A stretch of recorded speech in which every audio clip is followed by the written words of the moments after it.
Fala galera, tudo bem com vocês? É um enorme prazer estar aqui para trabalhar a Lei Geral de Proteção de Dados. Pois bem, se você nunca ouviu falar desse tema, seja bem-vindo à nossa aula. É um assunto que está caindo cada vez mais em concursos públicos, tem tudo a ver com os seus direitos fundamentais, então é um assunto muito interessante. Então já pegue o seu caderno, a sua caneta, para justamente você anotar muitas e muitas coisas. Para quem não me conhece, então aqui eu já vou fazer uma apresentação.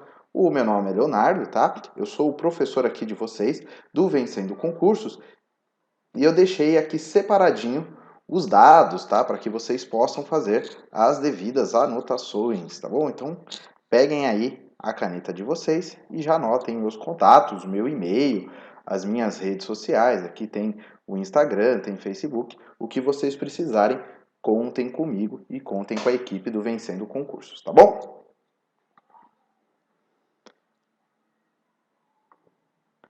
Aqui eu vou deixar para vocês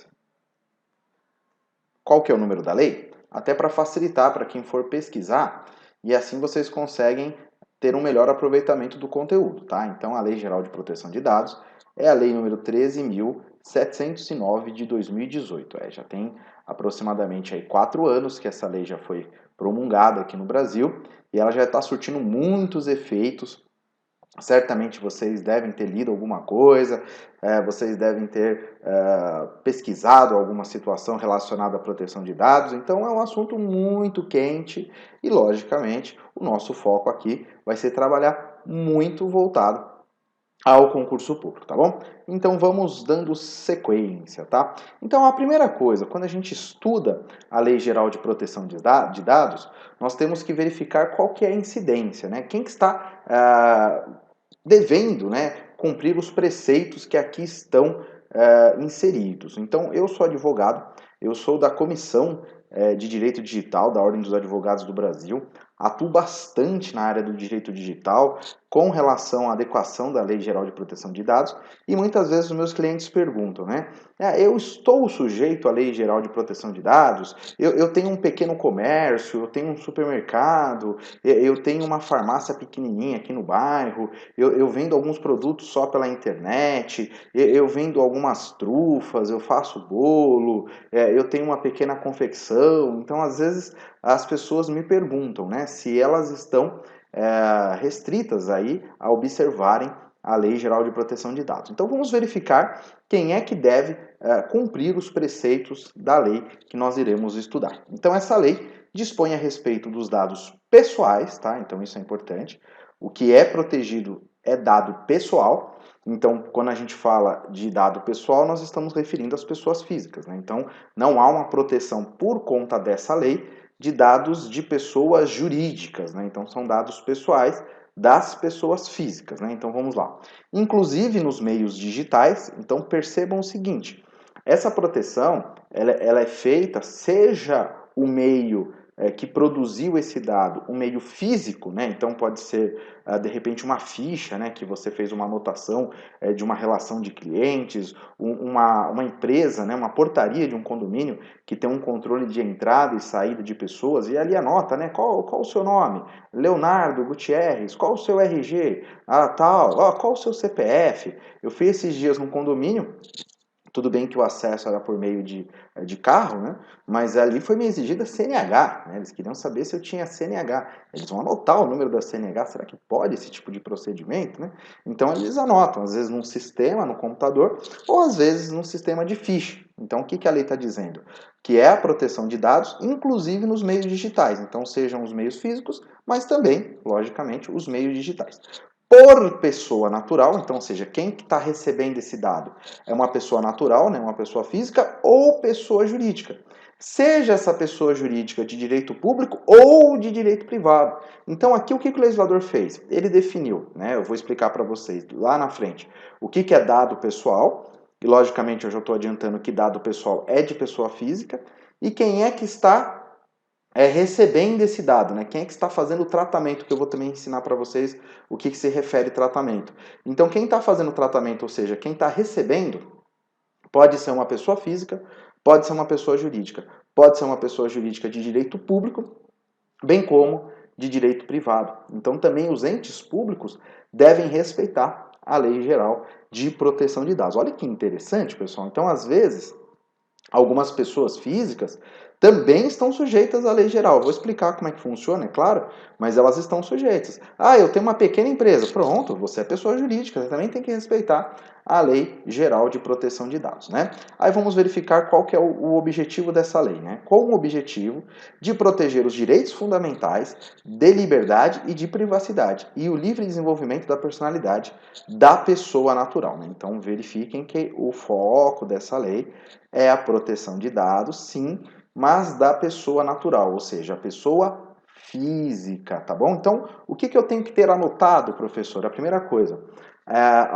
alguns pontos importantes, né? Então, de quem tem a proteção? Qual que é o dado que goza de proteção? Então, é o dado de pessoa física. Quem é que está sujeito à lei? Pessoa física e pessoa jurídica, seja ela de direito público ou de direito privado, tá certo? Então é isso. Continuando, agora quais são os fundamentos, né? O que fundamenta a criação dessa lei? Qual que é a base para que ela exista, né? Então é respeito à sua privacidade. Então vejam, pessoal, como que nós vivemos hoje na era da informação, a todo momento a nossa privacidade ela é invadida. Então seja você nas redes sociais, mas é uma escolha sua, né? Então eu optei em ter um Instagram e no Instagram eu posto fotos. Às vezes as pessoas postam fotos aleatórias, às vezes a pessoa posta foto profissional e às vezes a pessoa posta foto até inclusive da sua rotina diária, né? Então, mas isso é uma exposição que cabe à sua escolha. O que não pode é você ter a sua privacidade violada por qualquer pessoa que seja, sem que haja um respaldo na lei que nós estamos estudando, né? Então, o que fundamenta essa lei é respeitar a privacidade das pessoas. A autodeterminação informativa, tá certo?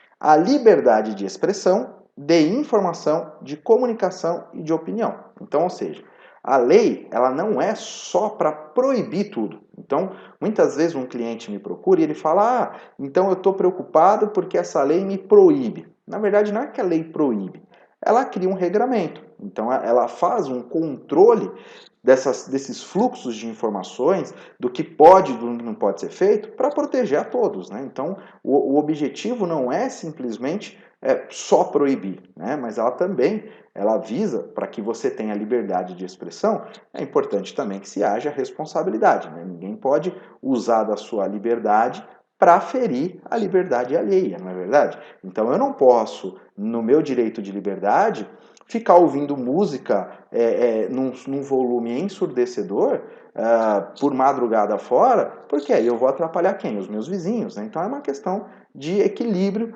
dessas relações. Então, aqui a gente sempre aprende, né? O seu direito termina quando começa o do outro. Então vamos lá, continuando. A inviolabilidade da intimidade, da honra e da imagem é o que fundamenta essa lei. O desenvolvimento econômico e tecnológico e a inovação. Tá? Então, o que acontece, pessoal? Muitas vezes, algumas pessoas não entendem o porquê que quando ela faz um cadastro num joguinho, e é muito comum nas redes sociais, alguns jogos viralizarem, né? Tipo aquele que você envelhece. Como é que eu ficaria se eu fosse um bebê? Como é que eu seria se eu fosse uma mulher? Como é que eu seria se eu fosse um homem? Como é que eu seria se eu tivesse tal cabelo, tal bigode, né? Então você vai lá e faz um termo de aceitação para utilizar um determinado aplicativo ou site. E ali eles já estão coletando alguns dados. E às vezes você sabe, você fala, não, tudo bem, não tem problema. Eles estão tendo acesso à minha câmera, eles estão tendo acesso aos meus contatos, eles estão tendo acesso à minha localização. Eu não me importo com nada disso, porque para mim o que vale é a diversão. E outras pessoas já não, vão falar, pô, peraí, eu tô entrando num aplicativo do qual eles querem que eu tire uma foto para fazer uma análise dessa foto e eles querem ter acesso à minha localização. O que a minha localização tem a ver com a foto? Então, certamente eles estão vendendo esse dado. E aí algumas pessoas pensam, mas isso muda o quê? Poxa, o seu dado hoje é um ativo mega valioso, né?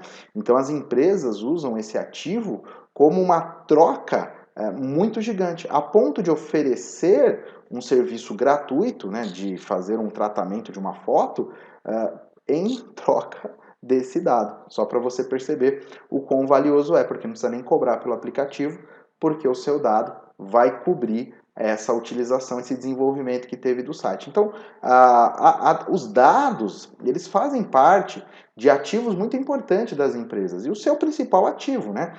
Sendo que nós estamos falando da sua liberdade, da sua privacidade. Então, portanto, nesse caso, uma política de dados bem gerida, não só pelo poder público, mas pela iniciativa privada, consequentemente, nós vamos ter um desenvolvimento tecnológico e uma inovação, mas de uma maneira sustentável, né?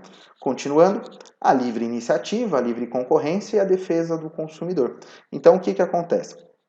Esses aspectos aqui, certamente, se vocês já estudaram direito constitucional no aspecto econômico, lá nós temos esses princípios, né? Da livre iniciativa. Então, é claro que o Estado ele tem uma ideia de intervir menos na iniciativa privada, ou seja, você tem a liberdade, se você quiser desenvolver uma atividade econômica, o Estado ele regra essas atividades, mas ele não pode proibir, ele não pode falar, você não pode ter aí um comércio de varejista, um comércio atacadista. Ele não pode proibir. O que ele faz, ele cria uma série de regras que às vezes dificultam, mas você tem a livre iniciativa.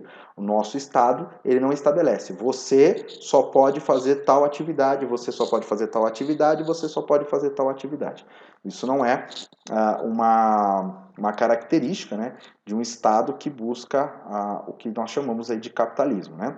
A livre concorrência, né? Então, ou seja, nós temos aí como um princípio a não monopolização das atividades, né? Então que haja uma abertura. É claro que isso, né, pessoal, eu estou falando no aspecto teórico, né? A prática, certamente vocês já estão pensando em um monte de objeções àquilo que eu estou apresentando, mas nós estamos trabalhando no campo hipotético, né? E a defesa do consumidor. Então, muitas vezes me perguntam, essa lei vai pegar?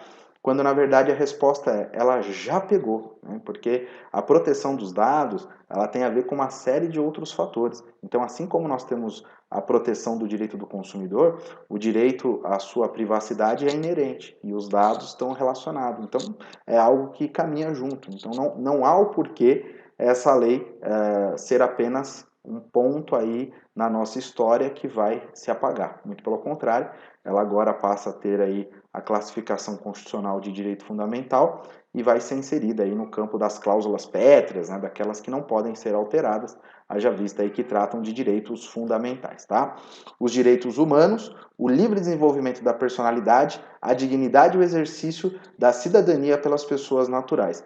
Lembrando, pessoal, que os direitos dessa personalidade, a intimidade, a privacidade, elas estão inseridas, inclusive, na Agenda 2030 da ONU. Então, ou seja, é um conjunto global que visa dar esse tipo de proteção às pessoas. Então, quando a gente pensa nos países altamente conectados e esses países seguindo diretrizes internacionais e um fluxo de relações entre as empresas, entre os países, não dá para um país hoje ficar totalmente fora dessa linha. E o Brasil, logicamente, deve estar e se comprometeu a estar alinhado a essas políticas, por isso que nós temos hoje a Lei Geral de Proteção de Dados. Tá? Então, só para vocês entenderem que isso não é apenas um movimento nosso, mas é um movimento muito maior, tá certo?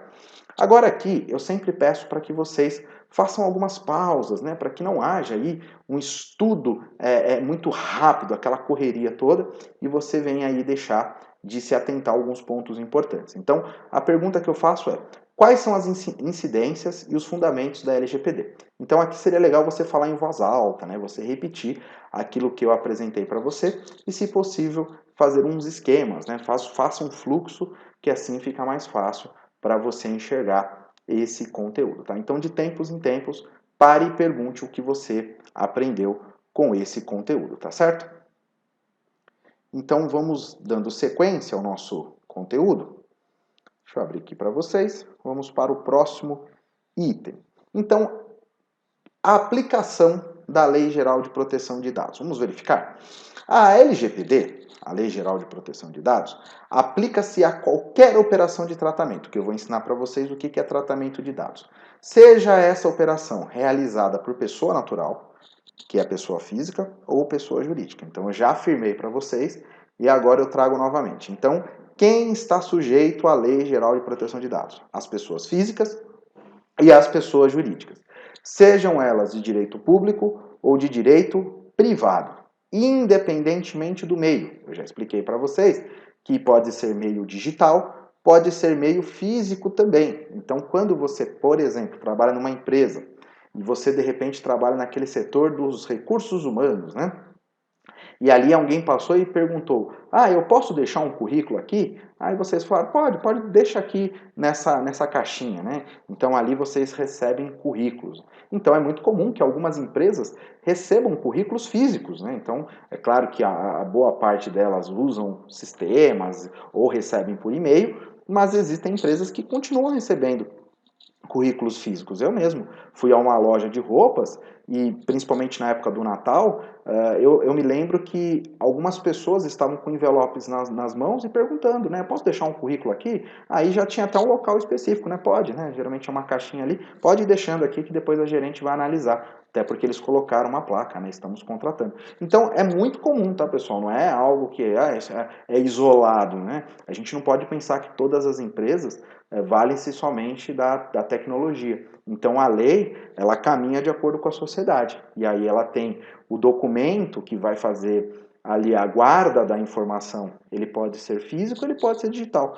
Ou qualquer outro formato, né? Que exista. Então, não tem diferença, né? E também, olha que legal, pessoal, também não importa o país, né, do país de sua sede ou do país onde estejam localizados os dados, né? Então isso também não é relevante. Eu vou explicar para vocês que, logicamente, tem alguns regramentos com relação a esse tema, mas mesmo que essa situação se dê fora do Brasil, pode ser que a lei tenha incidência. Eu vou explicar para vocês como é que funciona, tá? Então essa é a aplicação da Lei de Proteção de Dados. Percebam que é uma aplicação bem ampla, né?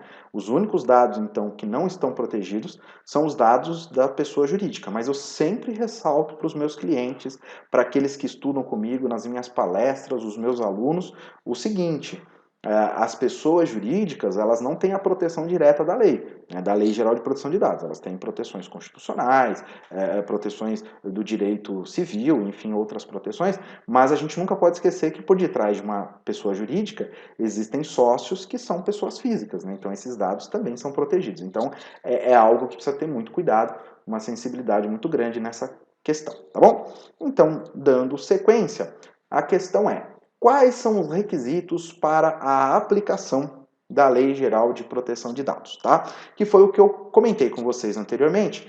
Se o dado, no âmbito do estrangeiro, como é que fica essa relação? Então, eu vou mostrar agora para vocês. O que faz com que essa lei tenha incidência? A operação de tratamento seja realizada no território nacional.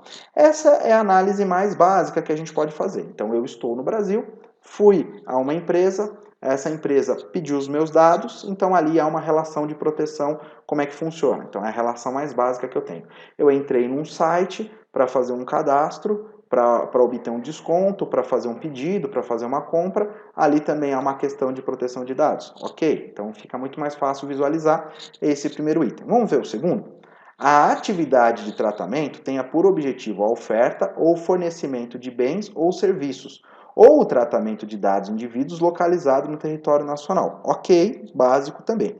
Agora aqui, ó, olha que interessante. Os dados pessoais objeto do tratamento tenham sido coletados no território nacional. Então, eu às vezes coletei o dado aqui no território nacional e muitas vezes eu posso abrigar também esse servidor fora. Então, seria até uma situação de tentar burlar, né? Então, é muito comum vocês verificarem que existem na internet sites que são estrangeiros. E muitas pessoas se valem desses sites que possuem servidores fora do Brasil para ter práticas ilícitas, né? Então, eu faço uma captura de dados guardo num servidor estrangeiro e penso que eu estou fora da obrigação de cumprir a Lei Geral de Proteção de Dados. Não, na verdade, se o dado foi coletado aqui no território nacional, ainda que ele esteja no estrangeiro, ele está incidente à Lei Geral de Proteção de Dados. É claro que também quem tem essa prática, né, nessa atitude criminosa, certamente não está se preocupando em cumprir a lei, mas aqui eu tenho que explicar para vocês a incidência, tá certo? Continuando, agora aqui eu vou explicar para vocês quando não há a aplicação da Lei Geral de Proteção de Dados, tá? Então, essa lei não se aplica, tá? Então, isso aqui também é muito importante para a prova, haja vista que muitas pessoas também imaginam que ela tem uma aplicação 100%, quando na verdade existem situações em que não há a aplicação da lei. Quando for realizada por pessoa natural, então você, pessoa física, para fins exclusivamente particulares e não econômicos. Como assim, professor? O óbvio, né? Então você tem um celular, naturalmente você tem o telefone de algumas pessoas, né? Você tem dados de algumas pessoas, mas você usa esses dados porque você se conecta com essas pessoas, porque são seus amigos, são seus colegas. Então ali às vezes você guarda a data de aniversário, né, para poder mandar umas felicitações, você tem o telefone, por algum motivo você foi, eu peguei uma vez o nome da minha prima e o RG, porque eu fui fazer um cadastro dela numa situação ali de um site, porque eu fui fazer ali um cadastro dela no condomínio onde eu moro, para ela poder ter acesso. Aí eu fiquei preocupado, porque eu tô com o RG da minha prima, né, o número, eu tô infringindo a Lei Geral de Proteção de Dados? Não, né, porque você é uma pessoa física e ficou com esse dado para fins particulares. Né? Você não está desenvolvendo uma atividade econômica. Você não guarda esse dado para fazer uma publicidade, uma oferta de marketing, para ter todo um benefício com relação a essa situação. Então, nesse caso, você não está sujeito à lei de proteção de dados. E dando sequência, vamos para o próximo item. Quando não há incidência da Lei Geral de Proteção de Dados? Quando também essa coleta, esse tratamento de dados for realizado por ato jornalístico ou artístico, né?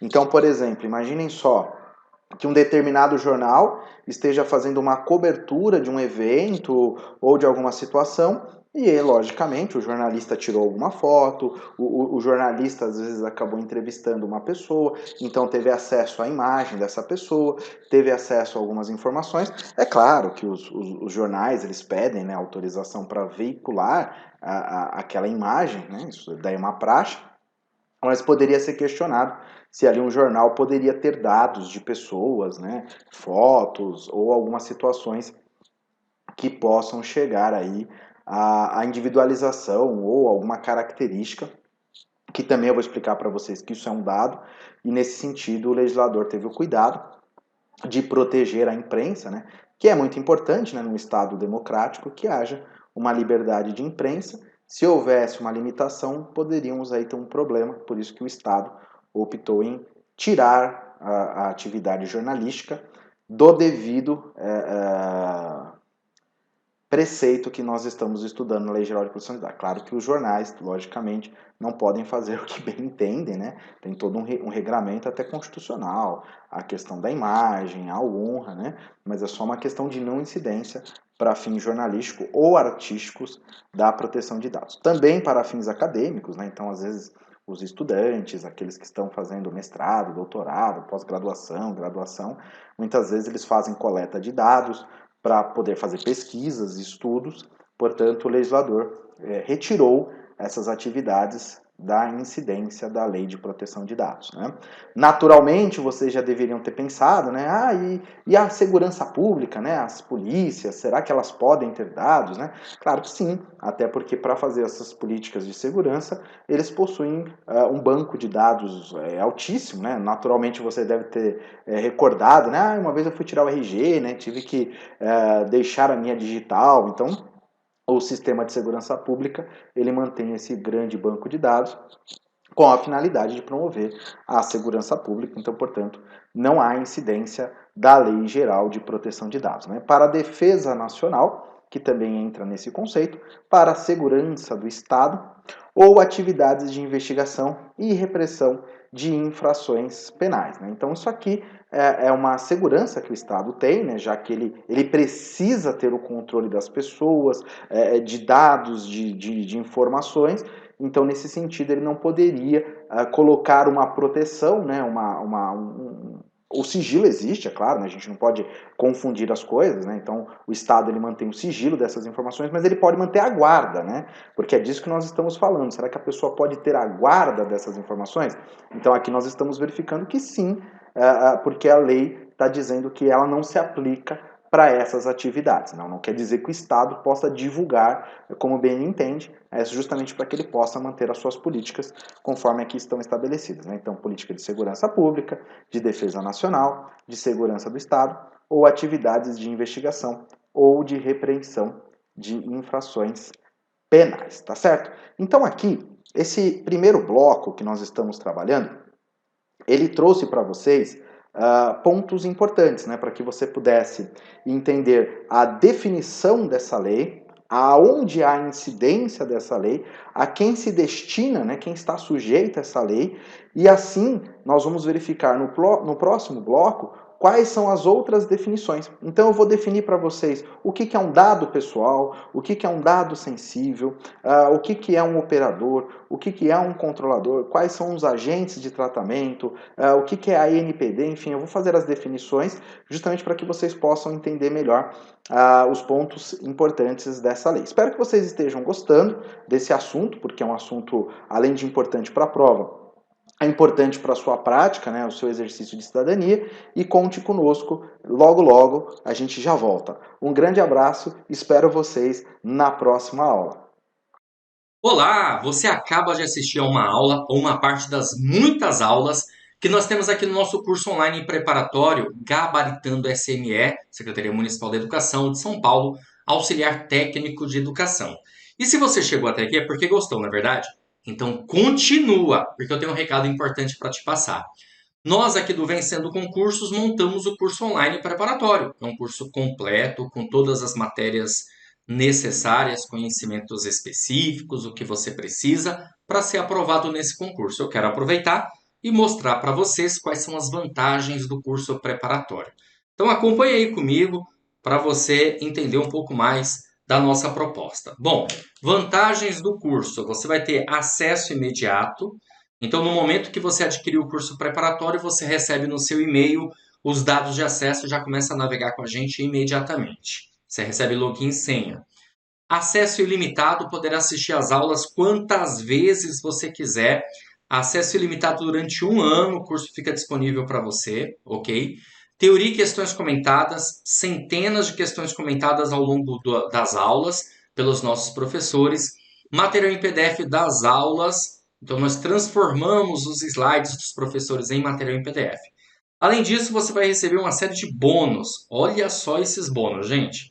Bom, em primeiro lugar, você vai receber um caderno de questões. São questões gabaritadas, separadas por matéria para você treinar. Você vai fazer o download e vai resolver essas questões. Milhares de questões aí ficarão à sua disposição para você treinar. Você vai ter direito também a 2 simulados que nós vamos fazer no decorrer do curso. Revisão de véspera também vamos também ter aqui no nosso curso preparatório e 2 redações corrigidas, gente. Olha só, ninguém tem isso. Eu te garanto, ninguém oferece esses bônus aqui que a gente está oferecendo, ok? Valor especial de lançamento, hein? Lançamento e Black Friday. Olha só, de R$ 497 por apenas R$ 297 ou 12 vezes de R$ 29,65. Imagina você ter um curso desse online completo, com tudo que você precisa para ser aprovado no concurso, pagando apenas R$ 29,65 por mês. É menos do que o valor de um lanche, de uma pizza. Se você economizar um pouquinho por mês, você adquire o seu curso preparatório. O melhor investimento que você pode fazer, pode ter certeza absoluta disso. Para adquirir, você vai fazer o seguinte: abaixo do vídeo, na barra de descrição, vai ter um link. Você vai clicar nesse link e vai ser redirecionado à página do curso. Lá você terá todas as informações necessárias. Aí é só preencher seus dados, escolher a forma de pagamento e pronto. Vai começar a estudar aqui com a gente no Vencendo Concursos, porque aqui você vence. Se você tiver alguma dúvida, lá na página do curso tem um chat online. É só digitar a sua dúvida que um dos nossos consultores vai te atender e vai sanar todas elas. Ou também pode chamar na central de atendimento WhatsApp, tá aí o número 11 94783 8693, ok? Perdão, a central de atendimento, esse que eu passei para você agora é o meu, tá? Mas a central de atendimento WhatsApp é isso aqui, ó, 11 97465 6052. Esse é a central de atendimento para sanar dúvidas a respeito do curso preparatório. O meu que eu passei, que se quiser me chamar, não tem problema nenhum não. Beleza, show de bola. Vou ficar te aguardando, hein? Clica no link aí abaixo, já faz a sua matrícula e inicie imediatamente os seus estudos. Grande abraço e até mais!